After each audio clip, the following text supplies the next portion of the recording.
YouTube. I'm here today with my friend Dave, and I'm really excited about talking to Dave because we've just gotten to know one another today. And the way I kind of found Dave, if you will, was from the vlog that he does. And he wrote a really super good article about building a house called The Good, the Bad, and the Ugly.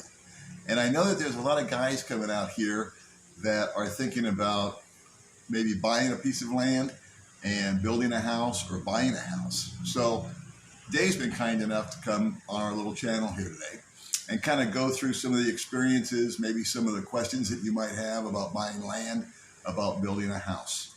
So David, from what I know about you, you're married. I am, Janet. To Janet.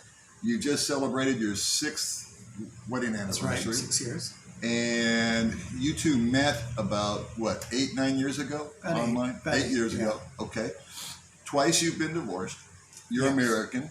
Oh, yes. And you've decided now that you're how old? 66. 66. And you moved here when you were 64. Correct. Okay. And you actually brought Janet to the States. Yeah, she lived there for 4 years. Why don't you go over just a little bit of background with you and Janet, and then we'll get into the house debacle. Our background, very common. I was online. I was talking to lots of girls. There were some hits and misses there. I met Janet online.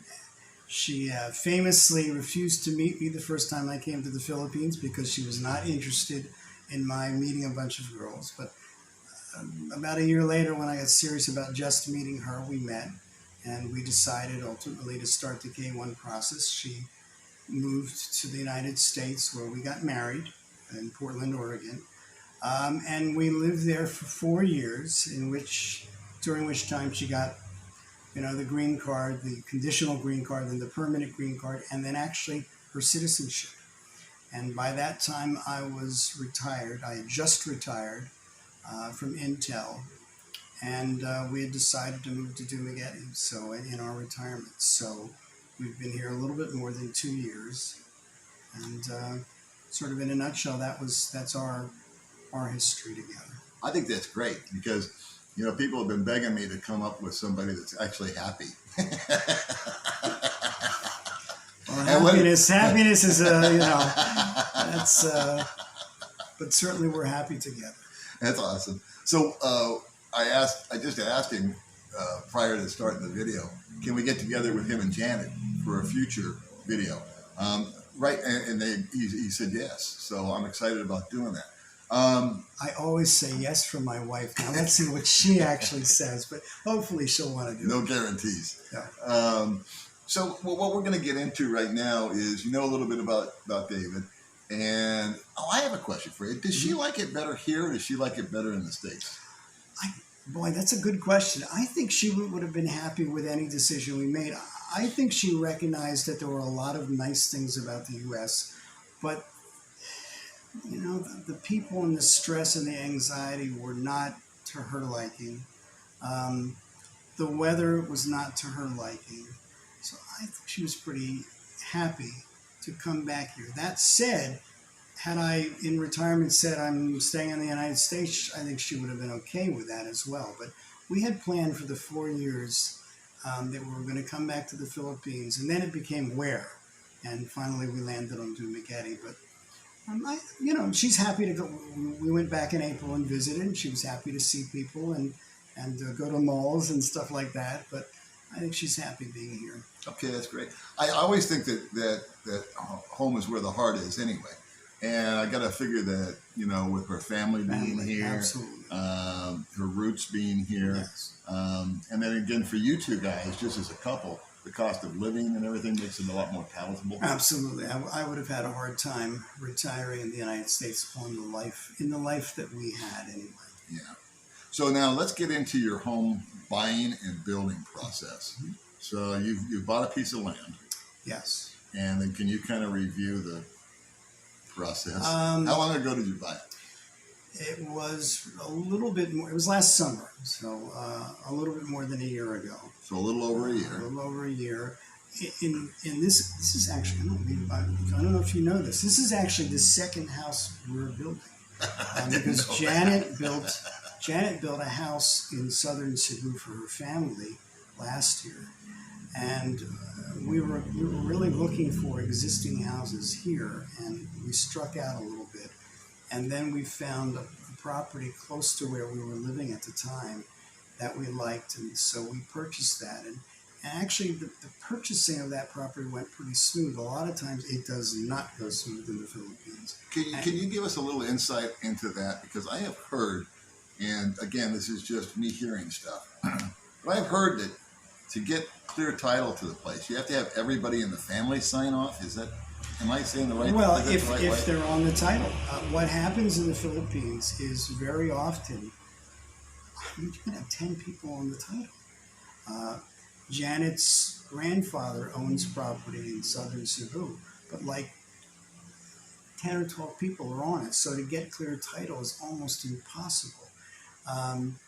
In the case of the property that we bought, the same man had owned it for 25 or more years, so it was only a matter of him and his wife. Okay. But yes, it isn't just that there's family, it's that there's an enormous amount of documents required to end up with that title.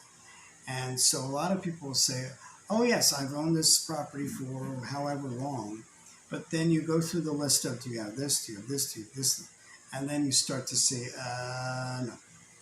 And then it becomes, but I can get it. And maybe they can, but a lot of times it's very difficult. And sometimes people don't care. They go, I don't care. I have the tax declaration, so that's good enough. But we wanted to do it right and have the real title. Did you use an attorney? Well, the only attorney involved was for the purchase itself and the contract for the purchase, yes. For the land? Of the land, yes. Okay, so you would advise that, right? Yes, you need a contract, and therefore you want an attorney, and it has to be notarized anyway. So the attorney will typically charge you some sort of percentage of the entire value of the property. I think the title is just paramount here. So I wouldn't know if I've lived here 2.5 years, and if I was to buy a piece of land tomorrow, I wouldn't know the first thing that I needed to complete the sale. And I wouldn't be looking at the seller to tell me what I needed. No. So No. I would have to Google it or ask Right. somebody. And in my little world, it's a lot easier just to third party and hire the attorney who specializes in something like that. Or am I wrong? Let me back up on that. We hired an attorney to draw up a contract, Okay. but I'm not 100%. The attorney did not do all the documentation necessary. So how did you find out what documents you needed? Because we had gone through it last year and made mistakes. Okay. We found the laundry list, and it was like a dozen documents that were required, both from Janet's standpoint and the seller's standpoint. And one by one got the document. In the case of that property, it was so cheap. It was such a good deal that it was worth going through some drama to get the documentation. So once we had done that, we had our list. So when we met the seller for our property here in Valencia, we already knew everything. Do you have all this? And he had everything, I think, except for one document, and he got that within a week, and then we were set. But it was interesting because it's still the Philippines. And the agent at one point had said, the owner, who was in Manila, who lived in Manila at the time, is coming up to Dumaguete. We want to meet him, sure, which you would never do in the United States. You actually meet the seller. Right.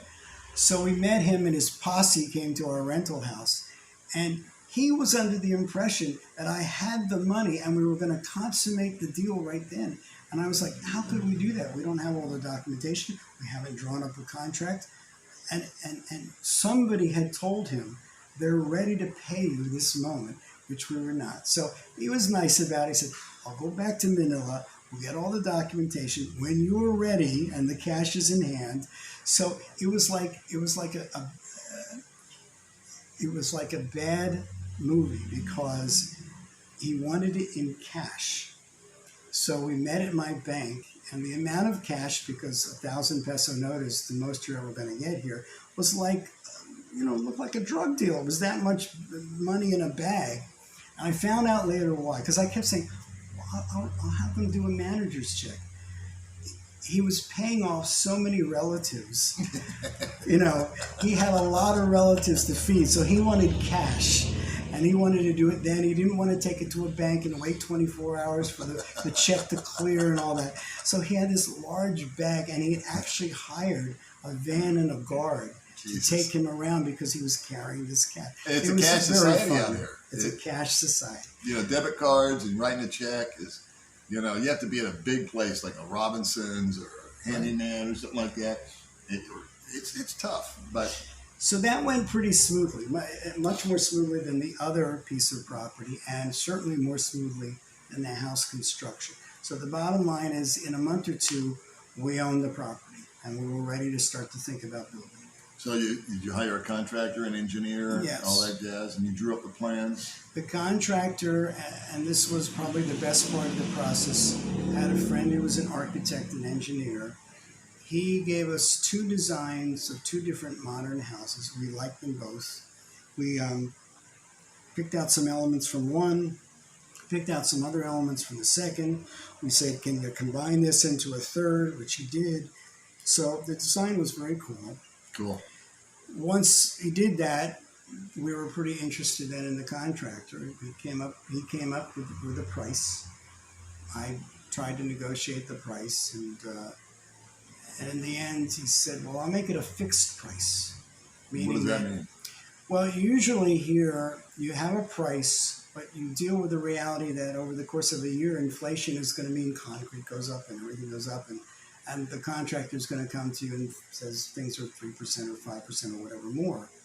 In this case, in order to get his price, he said, it's a fixed price. It won't be impacted by inflation. This is the price you will pay. We drew up a contract, went back to the same lawyer, signed the contract, and we now had a contractor. He took care of all the blueprinting, all the permitting. So all that part went pretty well. He handled all that. That was, you were satisfied with him? Yes. Okay. At that point. And then they, so now how did he work out the money arrangement? Did you, like in America, you give, like sometimes you give 50% up front or something like that? And thank God I didn't do that. But Oh. we discussed various options. And he had built the house of a friend of mine. And I said, well, so I asked my friend, how did he do it? And my friend said, every month he just asked for a certain amount of money, and I gave it to him. So instead of paying 25% or at a certain rate, or like you say, 50% up front, he just monthly asked for a particular amount of money. I kept a spreadsheet. I paid him the money. I kept track of what we were paying out, and we began the project. And how do you think he performed? Because you're coming to the end of this deal. Well, that's a long story. Can we do a short version? Yeah, initially it was okay. There were problems, particularly I didn't feel that the crew was well supervised. Okay. But there was a crew. They did do work. They made progress. But within about 6 months, I looked at my spreadsheet, and the amount of money that I had paid out compared to the amount of house we felt we had. So I think there was a confrontation in about 6 months where my wife yelled at him and said, we've paid you 50% of the money, but we got 25% of a house. And he assured us every month that we were on track and there was enough money left in the budget to complete the project. But that turned out not to be the case. What nationality is this guy? No, he's Filipino. Yeah, He's Filipino. a local- Okay. Because the guys that built this, I think they started off with a Canadian guy and they ended up with an Australian guy or something like that. It's a Filipino contractor and of course crew. And so at the halfway point or the 25% waypoint? Well, all of that. When things started to slow down, or? Well, they didn't slow down, but it made me nervous that I could, good enough at math that I could calculate major elements of the project that I knew that had to be bought. And in fact, we tried to help him by buying some of the major elements that we knew. When we'd see stuff on sale, and we go, we know you're going to need this. This is on sale at Robinson's, where we can buy overhead fans. It's part of the contract. So we would try to buy stuff that was on sale for him, and then minus it off of what we owed him, and thinking that was going to help him by saving him money. But in the end, at about I want to say at about 80%, 75, 80% of the house was done. Um, he contacted us and said, "Can I meet you at your rental home?" Which he never did. This isn't good news. And this was not good news. And I said to Janet, this is not good news. So he came over and he acknowledged that A, he was broke. He had nothing left of what we had given him. And that B, he had used a portion of the money that we had provided to buy himself a lot, which we actually knew. We had been told months before by somebody, because this is the Philippines. But not from him. Everybody, no, not from him, that he'd bought a lot. Sure. And my attitude at the time was, well, look, he's supposed to make a profit. If he chooses to use some of that profit to buy himself a piece of property, that is, as long as I get my house, what do I care? Yeah. Well, at this More point, understanding than I was. we were now to the point where we're not going to get a house. So the first thing that Janet and I decided to do was we would take over all purchasing, because we don't want to give him any money anymore. So we started buying, and that was a shock because the crew had almost nothing. I don't mean the major elements of the house. I mean, Nails. basic, nails, screws, paint, tile, whatever. So they were showing up to work, but they didn't have anything. They showed up, but they didn't have any nails to pound into Basically. the. Okay. I mean, they're actually very good at adjusting. They would say, "Well, I don't have nails, so I'll do this They are first." very, very good. They are So they very would good do at that. something else and wait for the supplies to arrive. So the first couple of weeks, I was at every store in town 4 or 5 times a day, just trying to catch up with basic supplies and materials and concrete and this and that, and like you say, nails and screws and paint and everything. It was a learning experience. Then we found out that he wasn't completely paying the crew, because the one thing I was still providing him with money was a small amount weekly to pay the crew. Didn't he promise them a leech-on deal or something He like did. that? I read that in your article. He did. So because we had pressed him to make a schedule, he had told his crew that if they finished by September 30, the end of September, that there would be a lechon feast. The problem is they couldn't finish because they really didn't have enough materials to go as fast as they could have gone. So what I'm hearing, all this is falling on this contractor guy. Yes. He's not doing his job. He's not. He's misappropriating the money. He's not staying on top of his guys. He's not staying on buying top of the supplies. crew. He certainly mismanaged the money and didn't. I was in business for a long time, and one of the ways you make money in business is to save money on material costs, meaning you negotiate some large purchase, you save 10%, that 10% is in your pocket because you saved it.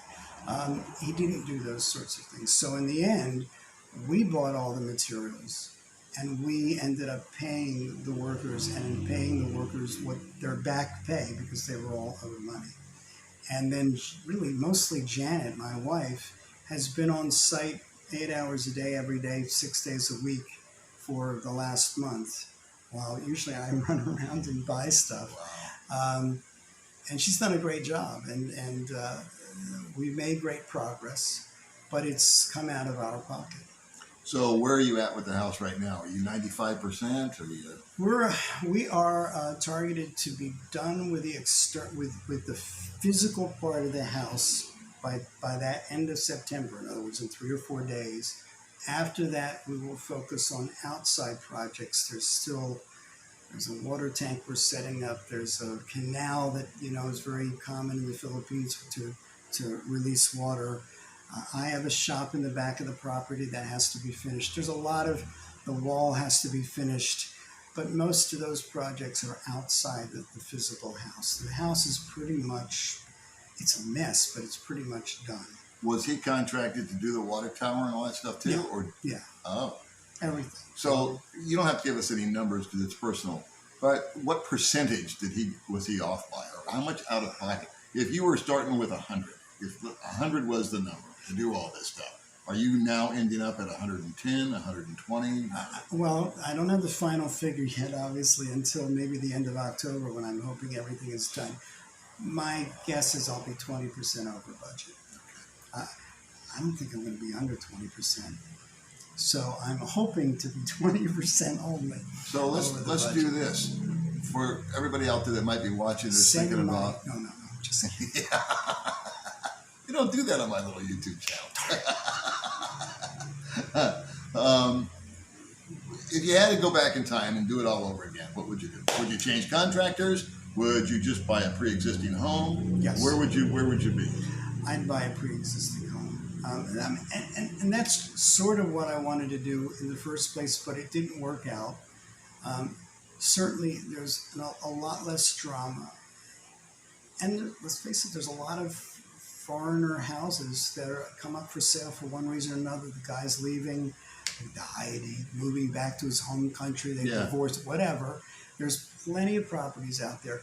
I would consider that first. Second would be to be your own contractor. If you feel, I mean, a lot of guys have experience at that. I got a couple of buddies who are building their own homes and they know how to build. And that's what they want to do. And they will save themselves a lot of money doing that and be able to run the project better. But I'm retired. I didn't want to spend a year of my life running a house, even if I knew what I was doing, which I didn't. I know a lot more now than I wanted to know. So certainly running your own project. Now that can mean that you have a foreman, you have an engineer, they run the physical construction of the house, but you are buying the materials and making the overall plans, and therefore you're controlling the money. And you're not giving out large sums because you're buying all the materials. The truth is, because most of these houses are custom anyway, which is one of the advantages of building here, the disadvantage is, even when things go well, the contractor asks you for every decision. So it isn't like you say, here's money, go get me a house. You'll make it happen. They'll say every day, you need to decide what kind of sinks you want. You need to decide what kind of cabinetry you want. What kind of toilet do you want? What kind of, every single item. So what we would do, we'd run to Robinson's or City Hardware or any of the half a dozen stores here and spend hours picking out whatever. And then we'd tell him, here's a picture. You can get this at Robinson's. So in the end, I might as well have just bought it anyway, because all I was doing was shopping for it, telling the contractor, here's what we decided. You can get it here. And, and half the time he wouldn't do it anyway. And then he'd go 2 months later and they'd be out of stock. So, I finally learned that. So at a certain point it would be, we found this sink. We like it. Is it okay? We'll just buy it right now because they got one left. So we did a lot of that. So you're thinking that the contractor is taking this all off your hands, but the truth is he's not, because he's just asking you, what decisions do you want to make? Do you think that this is a typical case, or do you think this is an extraordinary case? From what people told me, and what people told me even before I started was, and I don't know what the percentage, it seems like a high percentage of people have problems with their contractors here in some way, shape, or form. Yeah. It may be quality problems. Yeah. It may be money problems. It may be misunderstanding. I know guys who built from the U.S. and they arrive and the house is totally different than what they thought they were getting. We didn't have that problem because we were here. How was the quality of the house? Are you satisfied with the work they did do? I mean, obviously there was a mismanagement of the money. There was a mismanagement of time. Yes. There was a mismanagement of the trust, actually, by the fact that he wasn't paying the workers and telling them that there's going to be a party, and he's buying a lot with the money instead of investing it into the house. So anything that I would say, I would first of all say, I'm not a contractor. I'm not a builder. And so, and even if I were, it is so different here that it's just an apples and oranges comparison. What I would say is, I think about a third of our workers are skilled and pretty efficient. And maybe a third of the workers are skilled but not efficient. They're slow, but they get it done and they know how to do what they're doing. And then maybe a third of the guys are neither efficient nor skilled, but they get something done. But if you go in thinking you're going to end up with an American or a Western quality construction, unless you're willing to pay a lot more, because then you have to buy Western materials. Yeah. Otherwise, how are you going to get U.S. quality? Yeah. So I'm not sure if that answers the question. Yeah. In general, I'm happy with what I see, but it's hard to know until it's done, and maybe until I've lived in it for a year or two. Yeah. Because stuff falls apart. So the sage advice is, after having been through this, and I'm sure you bought homes in America before. I always bought existing homes. Always bought existing. For exactly that reason. So the reason that motivated you to buy this land and build, wasn't it because it was like a really good deal on the land? Well, the land was a good deal, and we liked the location. That's a lot, location. That's really important out here. For not just for aesthetic reasons, but for legal reasons. Correct. Like, if we could go on and on for this video forever, we won't do it, I promise you. But just the road to your house, correct, can be cut off by the neighbor if they own that portion of the road. So you really have to do due diligence if you're coming out here and you're going to buy anything. And the ingress and egress on the property is hyper important. So you need to be aware of that. And that was one of the big decisions, I think, of you picking that lot. So we're on the Barangay Road, so we do not have to go through anybody else's property. Because I know of a guy that just bought a house, and unbeknownst to him, the road that goes to his house is going to get smashed and built on. I just got that information on a friend of mine, but that's another video. So anyway, I think that the sage advice here is, if you're gonna go ahead and invest, you decide this is where you're going to live, you want to leave something for your family when you're in the happy hunting ground. That's right. So, is get clean title. Yes. And know what clean title is. In other words, do your due diligence as far as, it's not just one document. As you said, there's like 12 things that you need. Yes. So maybe I'll figure out one of these days what those 12 things are and post it somewhere for you guys. The location is very important. The egress and the ingress on the property, getting in and getting out of the property. And the neighborhood itself is important too. The neighborhood is important. I mean, you can't control your neighbors because they can change, but you certainly can control the general characteristic of the neighborhood. In other words, is there a chicken farm next door? Is there a karaoke bar down the road? And like you said, in 5 years, 1 year, whatever, those could all change. But at least you've got a little control over what's happening now. Well, you can also pick out, and again, in 20 years it can be changed, but the road that we're on is not heavily trafficked. Now, I'm sure it will become more heavily trafficked, but, if you're starting out with a road that's already like a highway, it's only going to get worse. So we picked a road it's a nice road, it's not heavily trafficked, and in 10 years it'll be more traffic, but it isn't, you know what I mean? So how big is the house? Is it like a 3-bedroom, 2-bath? No, it's bigger. It's a 4-bedroom, I have 3 baths. It's 4 bedrooms, it's 3 baths. It's about 1 story, 2 story? It's 2 stories. Woo! It's a little bit over 200 square meters, and there is a shop, my little man cave, in the back of the property. All right. And it's a fairly big lot at 1355 square meters. How many is that in square feet? I think multiplied by 10, maybe it's 14,000. Yeah. How big is the house, the dwelling? The house is they count it different here in the Philippines. I know. So the house itself is 180. The terrace is about 10, and they count that as square footage. And then the patio is about 20. So it's like 220 or something like that total. And then the shop is another 20. So about a 2,000 square foot house? It'll be 2,000, 2,200, something like that. Yeah. It's as big as what I had in America. That's a big house. So one other thing that I want to touch on, I know the video is going long, is that you don't own the property. Your wife does. Sure. You want to explain that real quick to the guys that may or may not have questions about that? It seems like most people know that foreigners cannot own property in the Philippines. Yes, people say you can get your name put on it, and then people will do other things. They'll have other strategies with leases and whatever. But the bottom line is, you don't own the property. You can own the physical building on top of the property.